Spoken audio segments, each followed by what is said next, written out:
একটা এসি যদি আইডিয়াল কন্ডিশনে 6 অ্যাম্পিয়ারে চলার কথা, এই সমস্ত কারণে সেখানে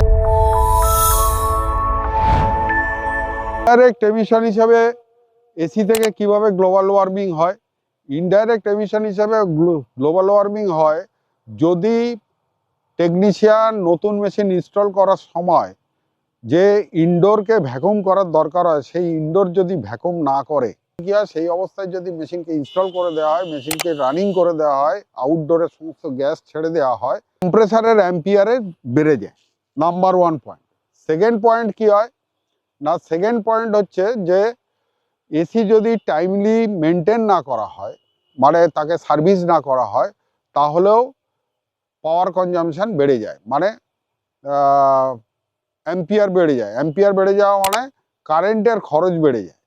তো কোনো একটা এসি যদি আইডিয়াল কন্ডিশনে 6 অ্যাম্পিয়ারে চলার কথা, এই সমস্ত কারণে সেখানে হয়তো 6.5 অ্যাম্পিয়ার বাড়ে বা 7 অ্যাম্পিয়ারে চলে যায়।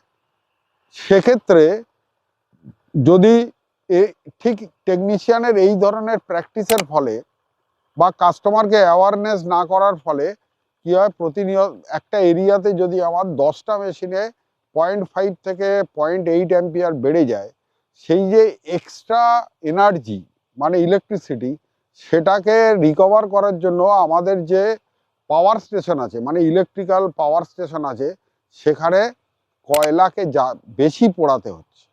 সেই কয়লা পোড়ালে কিন্তু CO বা CO2 এই দুটো গ্যাস বেরোচ্ছে। এই দুটো গ্যাসও কিন্তু গ্রিন হাউস গ্যাস হিসেবে পরিচিত।